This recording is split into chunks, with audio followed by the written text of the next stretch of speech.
सभी का आज के इस व्याख्यान में अष्टाध्यायी काशिका वृत्ति के साथ हम लोग पढ़ रहे हैं, जो पाणिनीय व्याकरण का एक प्रारंभिक और सरल ग्रंथ है। इसको पढ़ते हुए हमने प्रारंभिक 30 सूत्रों तक का अध्ययन किया है और उन सूत्रों में हमने देखा था अब तक न बहुव्रीहौ, यही देखा है ना। फिर तृतीया समास से, बहुव्रीहि समास में तथा तृतीया समास में आने वाले सर्व इत्यादि को सर्वनाम नहीं कहा जाता। ये इतना उन दो सूत्रों का निष्कर्ष है। अच्छा, बहुव्रीहि समास वाले में एक चीज मैं गलत बता गया था, तो यहां पर त्वत्क पितृको मतक पितृक, ये वाला, ये मैंने कहा था गलती से, ध्यान नहीं दिया था शायद बोलते समय, कि त्वत्क पितृकः मतक पितृकः में यदि यह सर्वनाम है, यदि ये सर्वनाम है तो यहां पर अकच प्रत्यय हो जाता, यदि सर्वनाम होता तो। और यदि सर्वनाम न होता, नहीं है, तो अकच नहीं हो करके क प्रत्यय हुआ है। ठीक है, तो पर यह मैंने बताया था, यह बात इतनी सही थी। परंतु अकच प्रत्यय में सामान्य प्रत्ययों की तरह, यद्यपि मैं आप सबको पढ़ाते हुए ये बताया हूं कि अकच प्रत्यय टी भाग से पहले लगता है, परंतु उस समय बताते समय मैं त्वत में अकच जोड़ दिया था, तो त्वतक पितृकः ऐसा बता दिया था। तो ये बात ध्यान रखिएगा कि अकच प्रत्यय टी भाग से पहले लगेगा, तो त्वत के बाद अक नहीं जुड़ेगा। त्वत में जो अत है उससे पहले अक जुड़ेगा, है ना। तो त्वकत पितृकः और मकत पितृकः, ये वाली बातें बनेगी। दिखा देता हूं मैं, जैसे त्वत और मत में देखिए, यह शब्द है त्वत और यह शब्द है मत। इन दोनों में आप खोजिए अंतिम स्वर वर्ण कौन सा है। एक का स्वर वर्ण है, वही अंतिम है, एक ही हो तो वही पहला वही अंतिम।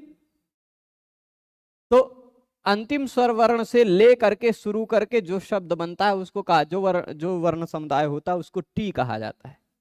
इस टी से पहले अकच प्रत्यय जुड़ता है। ठीक है, अकच प्रत्यय हमेशा टी से पहले जुड़ेगा, तो अकच का अक बचेगा। ठीक, और इधर त्वा में से अत हटा है तो त्वा इधर रह जाएगा।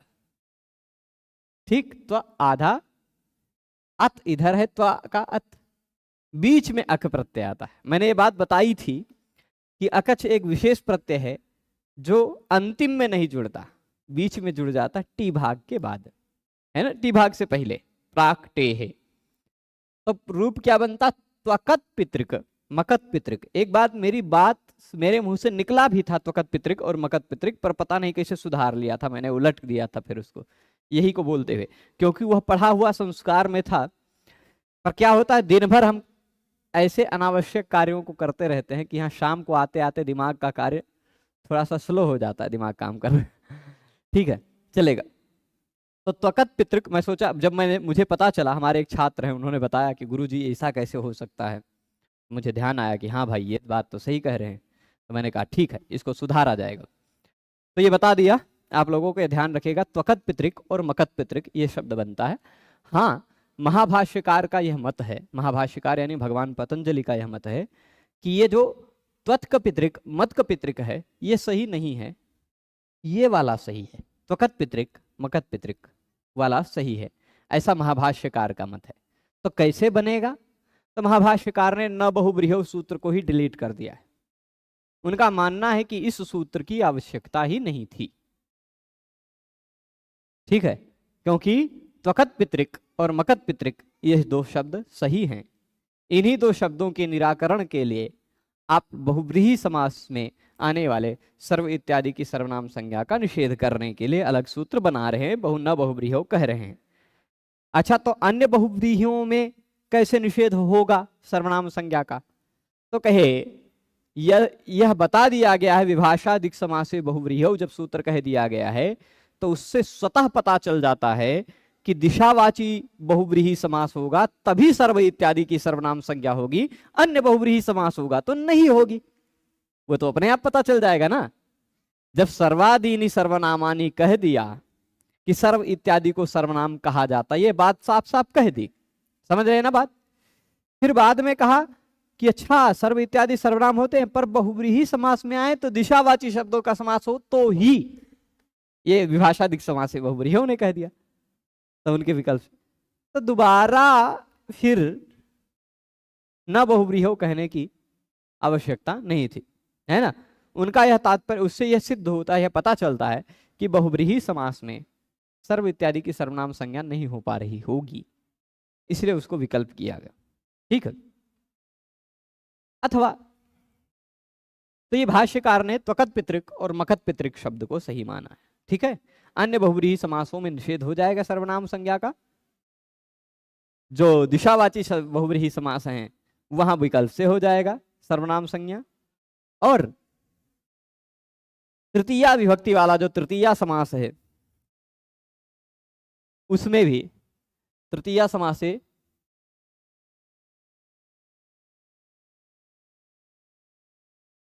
ये देखिएगा, तृतीया समास से जो उदाहरण दिया ना, 2.1.33 नंबर सूत्र में कोई बताया था, अभी नहीं ध्यान में आ रहा है। 2.1.33 नंबर सूत्र निकाल लीजिएगा।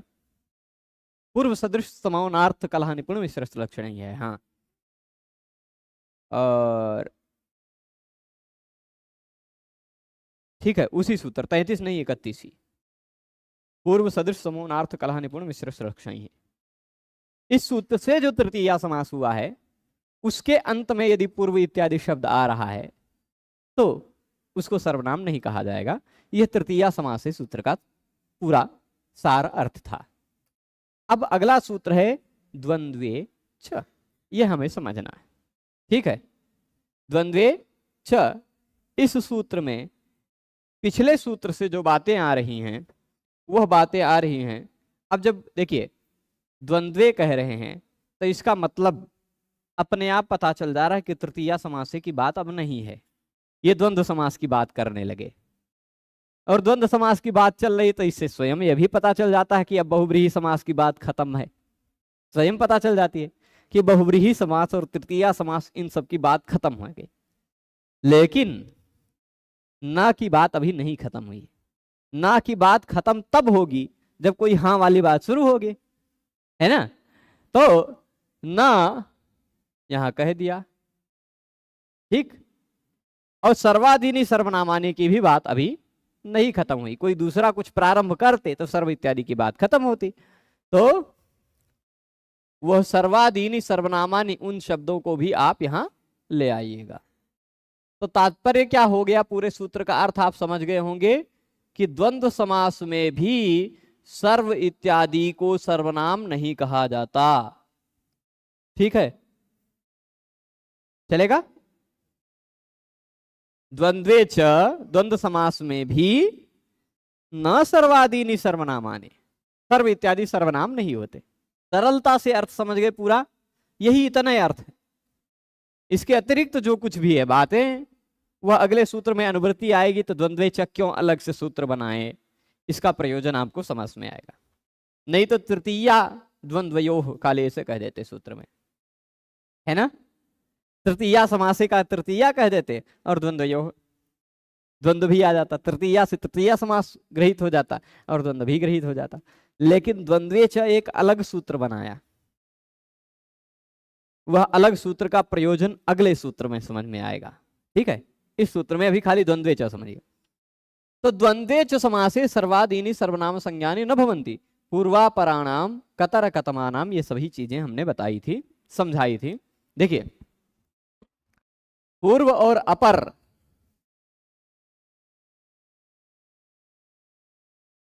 ये पूर्व शब्द अकेले है तो सर्वनाम है, अपर शब्द अकेले है तो सर्वनाम है। परंतु पूर्व और अपर का द्वंद्व समास हो गया, पूर्व और अपर का द्वंद्व समास हो गया यदि, तो द्वंद्व समास होने के बाद बीच में आने वाली विभक्ति का लोप हो गया। ठीक है, पूर्व इत्यादि का जब द्वंद्व समास हुआ तो द्वंद्व समास होने पर कोई भी समास होता है तो बीच की विभक्ति का लोप हो जाया करता है। ठीक है, तो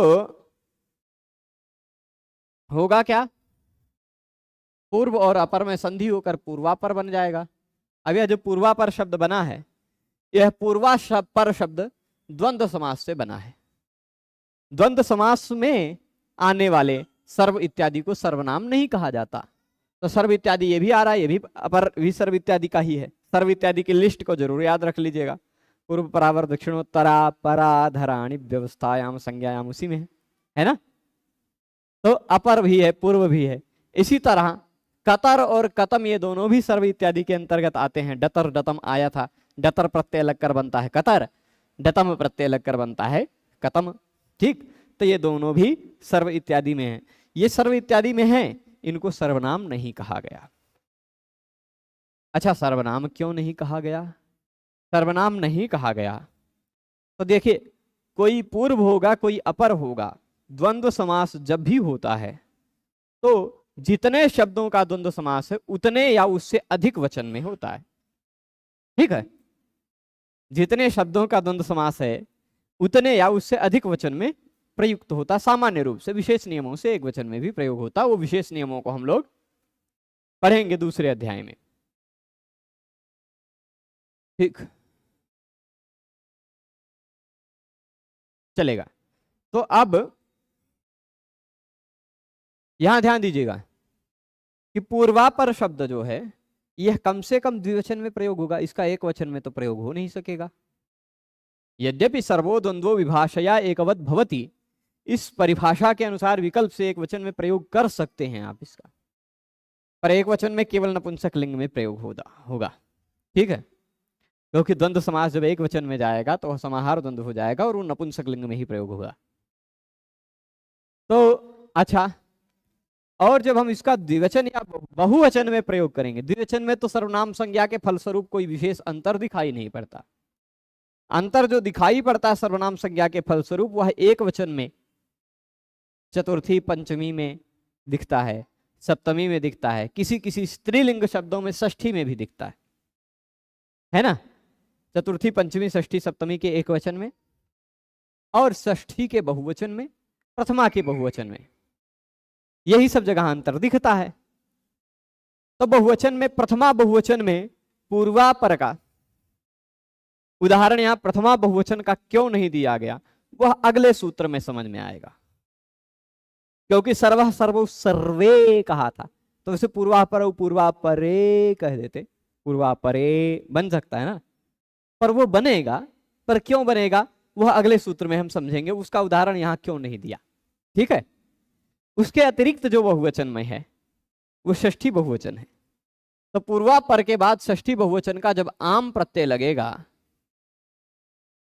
तो आम प्रत्यय लगने पर यदि यह सर्वनाम होता तो आम ही सर्वनाम ना सुट, इस सूत्र से आम प्रत्यय को सुट आगम होता है। जैसे सर्वेशाम बनता है ना, विशेषाम बनता है।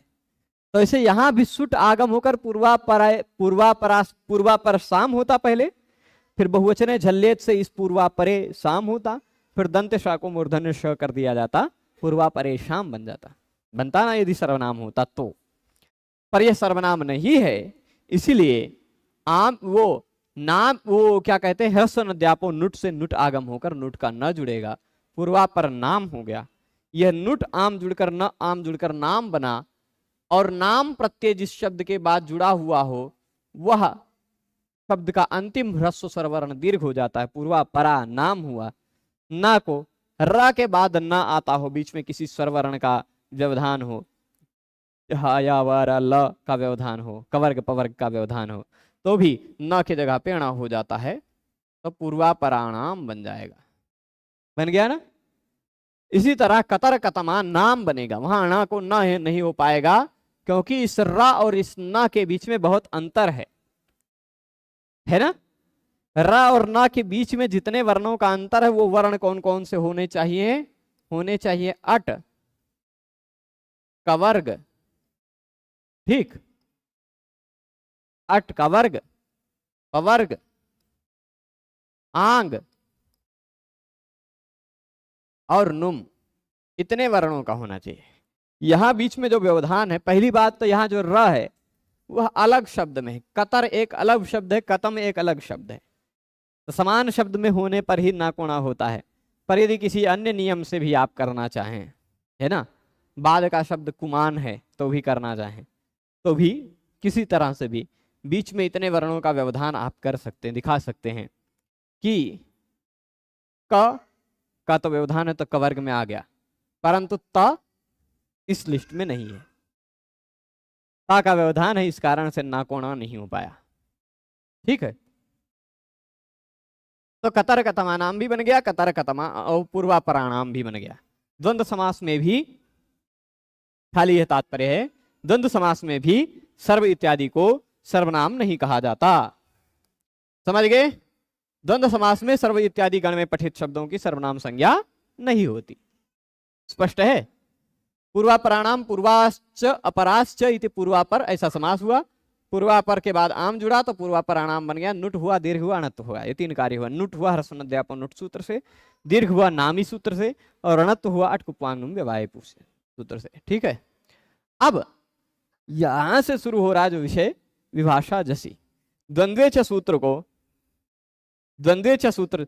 अच्छा, जब विभाषा की बात शुरू हो गई तो विभाषा है क्या? किसे कहते हैं विभाषा?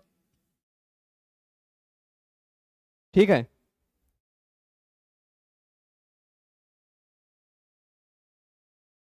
प्रभु विषय से बाहर के प्रश्न में अंत में उत्तर दूंगा, थोड़ा सा धैर्य रखेंगे। तो क्या होता है विभाषा? विभाषा किसे कहते हैं ये भी तो जानना जरूरी है ना। तो विभाषा जो है ना वह है, एक सूत्र आप खोजेंगे, न वेति विभाषा। मिला कहीं? कहाँ मिला? 1:44 है ना। तो वह आगे सूत्र हम पढ़ेंगे ही, न वेति विभाषा, यानी निषेध और विकल्प को विभाषा कहा जाता है। तो जहां विभाषा की बात शुरू हो गई, उस विभाषा को क्या कहा जाता है? विभाषा का मतलब क्या है पता है? विभाषा के अंतर्गत ऑलरेडी अंडरस्टूड है न भी और वा भी। इस विभाषा शब्द का मतलब ही है न वा। ठीक, तो इसलिए न की अनुवृत्ति की आवश्यकता ही नहीं है। न की बात यहीं से खत्म हो गई। जो न बहुब्रीहि से न शब्द की अनुवृत्ति आ रही थी वो यहां खत्म हो जाएगी, क्योंकि विभाषा की बात शुरू हो गई। पर और किस किस शब्द की अनुवृत्ति थी पिछले सूत्र में? पिछले सूत्र में ये था द्वंद्वे च, था ना। और क्या था? सर्वादीनि सर्वनामानि।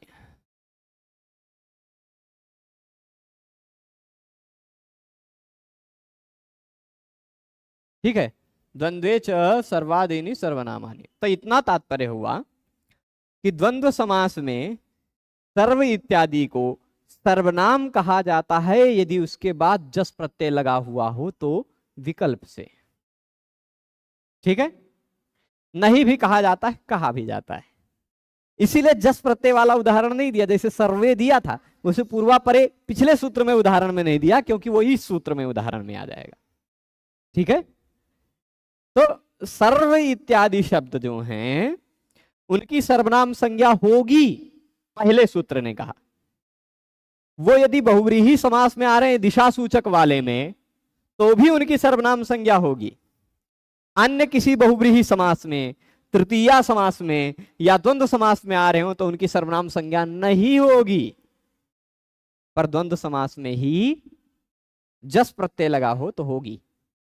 ठीक है, इसलिए द्वंद्वे च सूत्र को अलग बनाया, क्योंकि द्वंद्व समास में जस प्रत्यय लगे रहने पर सर्वनाम संज्ञा हो जाती है।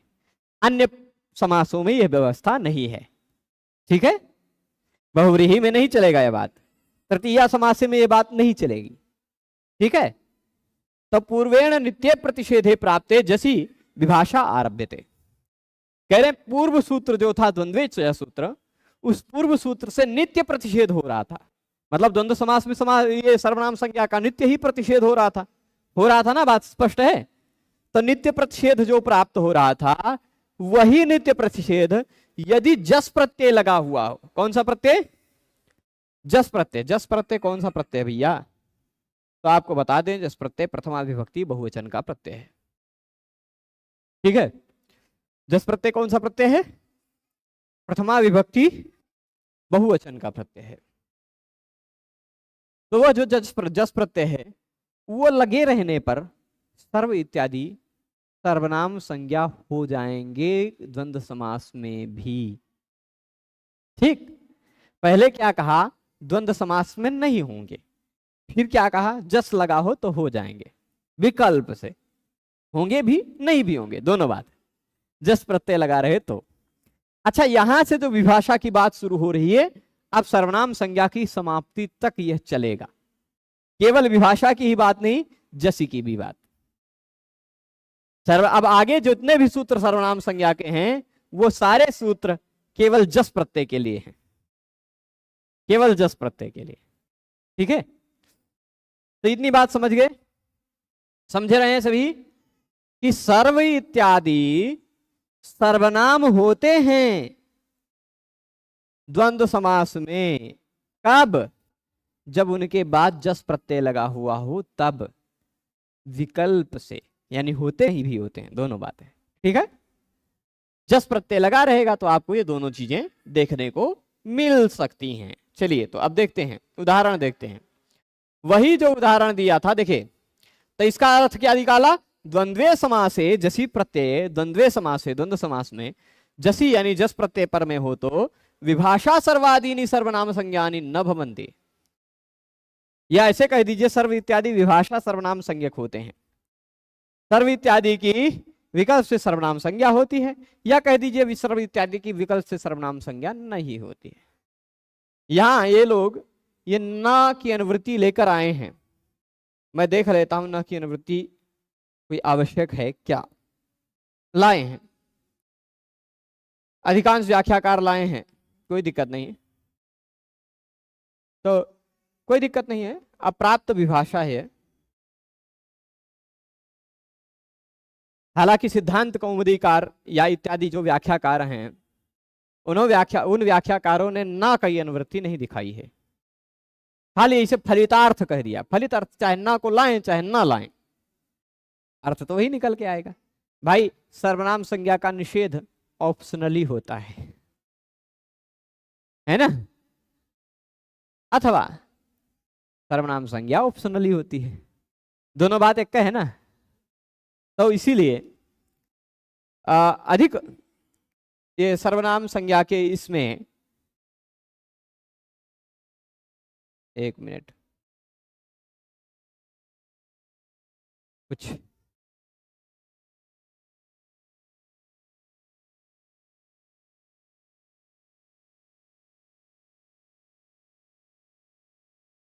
नारायण, हाँ, तो मैं इनको सूचना दे दूं।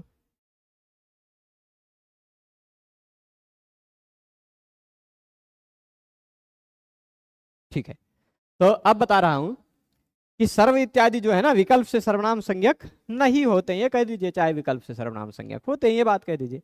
ठीक है, तो अब उदाहरण क्या दे रहे हैं? वही दो उदाहरण देंगे। ठीक है, कतर कतमे, कतर कतमाह। देखिए, यही शब्द है जो पिछले सूत्र में हमने द्वंद्व समास लगाकर बनाया। कतर कतम ले लीजिए, चाहे पूर्वा पर ले लीजिए, वही दो शब्द। और भी शब्द बन सकते हैं, सर्वनाम इत्यादि सर्वनाम संज्ञक जितने शब्द हैं 35, उनका द्वंद्व समास कीजिए, कोई भी शब्द बन रहा हो, है ना। उदाहरण यही दो दिया, तो ये ध्यान रख सकते हैं आप। तो पूर्वा पर, कतर कतम, इनके बाद यदि जस प्रत्यय लगा है तो पहले तो ये द्वंद्व समास है। द्वंद्वे च ने कहा कि इनकी सर्वनाम संज्ञा नहीं होगी, है ना। यहां जस प्रत्यय लगा है पर द्वंद्व समास है, इस कारण से द्वंद्वे च ने कहा सर्वनाम संज्ञा नहीं होगी। परंतु विभाषा जसी ने कहा कि जस प्रत्यय लगा है तो कर लीजिए, ऑप्शनली है, तो हो जाएगी। हो भी सकती है, नहीं भी हो सकती है, दोनों बातें हैं। तो जब सर्वनाम संज्ञा होगी जब सर्वनाम संज्ञा नहीं होगी, पहले वो देख लेते हैं, तो जस में से बचता है केवल अस, पूर्वापर अस, पूर्वापरास, पूर्वापराह बन जाएगा।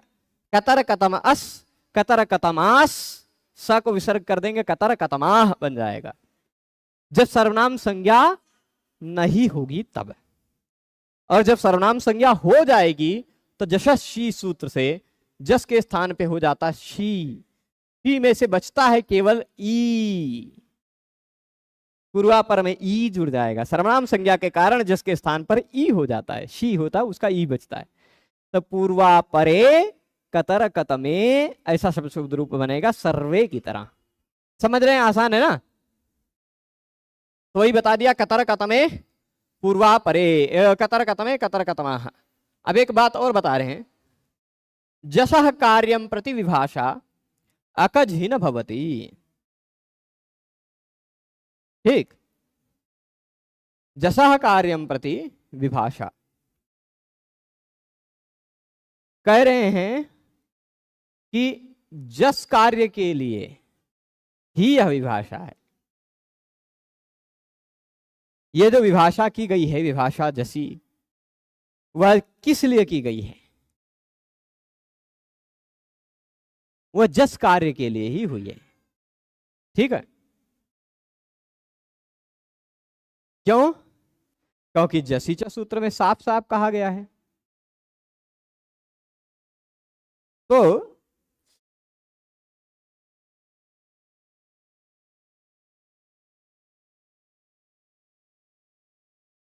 तो कह रहे हैं, हाँ, यहां ये बात बता रहे हैं कि जस कार्य के प्रति ही विभाषा की गई, यानी जस के स्थान पर जो शी कार्य हो रहा था वही विभाषा है, वही कार्य विकल्प से होगा।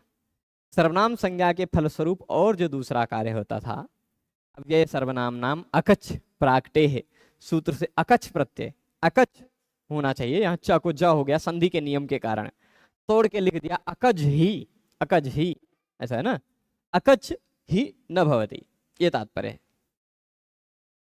तो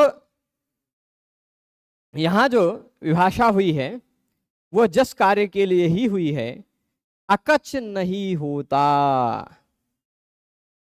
ठीक, यह जो अकच के विषय में नहीं है, अकच के विषय में एक ही रूप बनता है। ठीक, क्यों? अकच नहीं होगा, अकच नहीं होगा। यहां इन्होंने अकच के विषय में नहीं, तब एक रूप बनता है। अकच नहीं होगा प्रत्यय, कुछ दूसरा प्रत्यय हो जाएगा। यहाँ कतर कतमाह, कतम कहा हमें, क्योंकि कतर कतम में सर्वनाम संज्ञा जो जस प्रत्यय परे रहने पर होती है, कतर कतम जस, वहां अकच करेंगे तो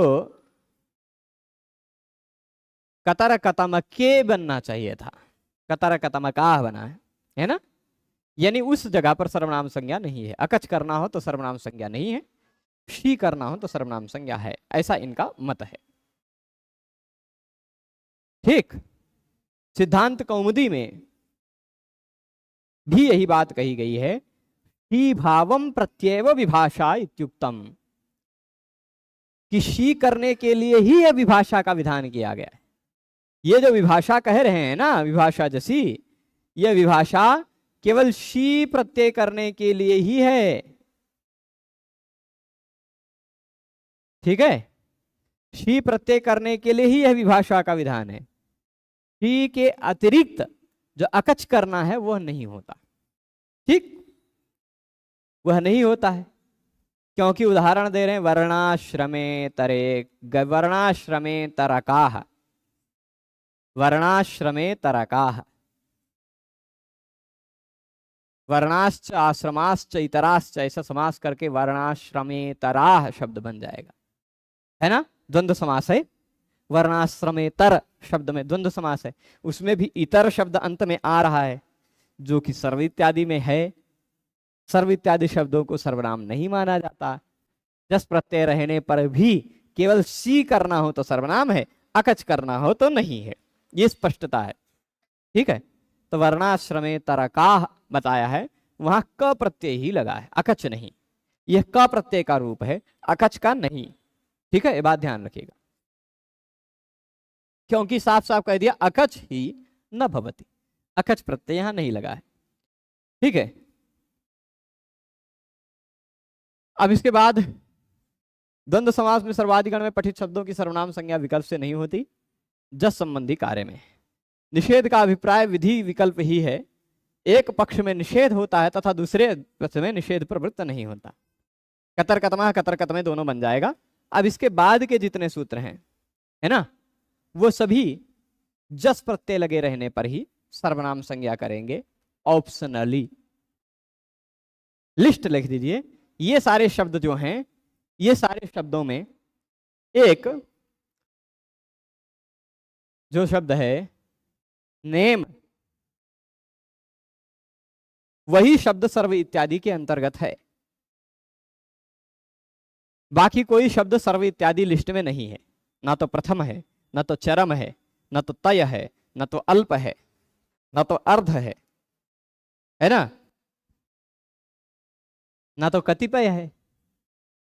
ये सारे शब्द सर्व इत्यादि के अंतर्गत नहीं है। तो अब तो सर्व इत्यादि की सर्वनाम संज्ञा की बात चल रही थी, है ना। अब सर्व इत्यादि की अनुवृत्ति ना आए यह कहने के लिए यहां प्रथम चरम इत्यादि कह दिया, है ना। यहां से सर्वादीनी की अनुवृत्ति खत्म हो गई होगी। आप देख लीजिए, सर्वादीनी सर्वनामानी सूत्र में सर्वादीनी शब्द के बाद आप गोपाल दत्त पांडे जी वाले अष्टाध्यायी में देखेंगे तो वहां सर्वादीनी सर्वनामानी मोटे मोटे अक्षरों में लिखा होगा। उसके बाद दो संख्याएं लिखी होंगी। क्या लिखी हैं? 32 और 36। यानी सर्वादीनी शब्द 32 नंबर सूत्र तक जाएगा और सर्वनामानी शब्द 36 नंबर सूत्र तक जाएगा। कैसे पता चला कि 32 नंबर तक जाएगा? भाई, जब प्रथम चरम तयाल पार्थ कतिपय नेम इन सब की बात चलने लगी, ये तो सर्व इत्यादि नहीं है ना। पर अभी कोई दूसरी संज्ञा की बात नहीं चल रही है, यानी सर्वनाम की बात अभी भी चल ही रही है ना। बात समझ रहे हैं ना। तो यहां जब प्रथम चरम इत्यादि की बात प्रारंभ हो गई तो सर्व इत्यादि की बात अपने आप समाप्त हो गई 32 नंबर सूत्र में ही। बात समझ रहे हैं ना। यही समझने की शैली है। तो कह रहे हैं यहां अब विभाषा जसी की बात आगे आएगी। द्वंद्वे इति निवृत्तम, द्वंद्वे च की भी निवृत्ति हो गई। तो तात्पर्य क्या होगा? अब इसके बाद केवल इसके बाद के जो चार सूत्र हैं 33, 34, 35, 36, ये चारों सूत्र हम लोग एक साथ समझेंगे। कल ही समझेंगे। अभी खाली संक्षेप में कह देते हैं, इन चारों सूत्रों में यही तीन शब्द अनुवृत्त होकर जाएंगे। एक शब्द है विभाषा, दूसरा शब्द है जसी, तीसरा शब्द है सर्वनामानी।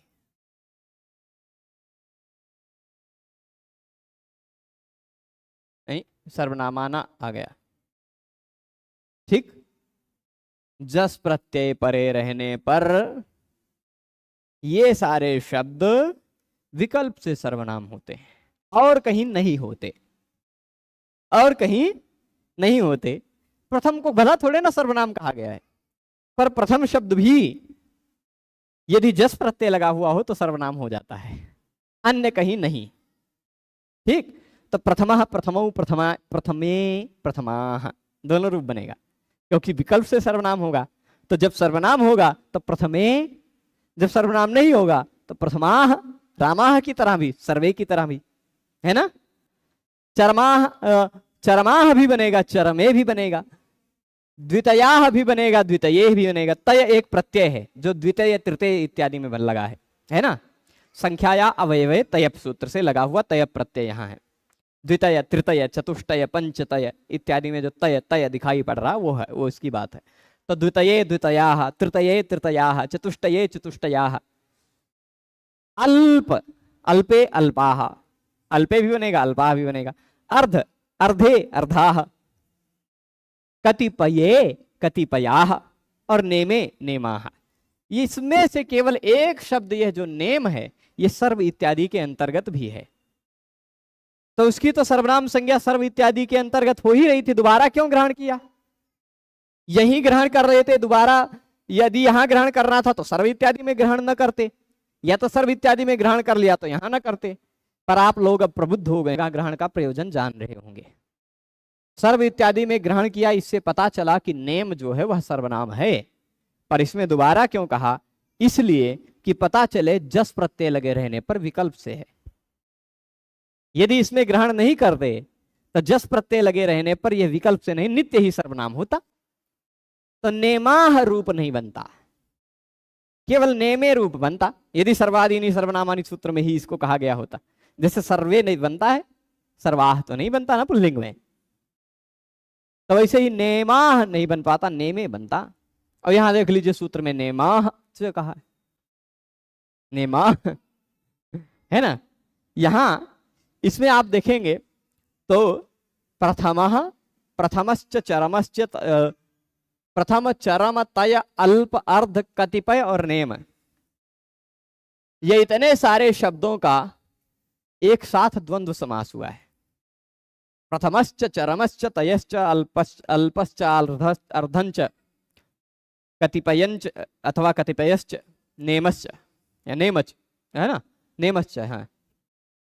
तो ये इतने सारे शब्दों का समास हुआ तो द्वंद्व समास है। द्वंद्व समास में जस प्रत्यय लगे रहने पर विकल्प से सर्वनाम माना जाता है, तो ये सूत्र भी विकल्प से सर्वनाम है, इसमें नेमाह आया है।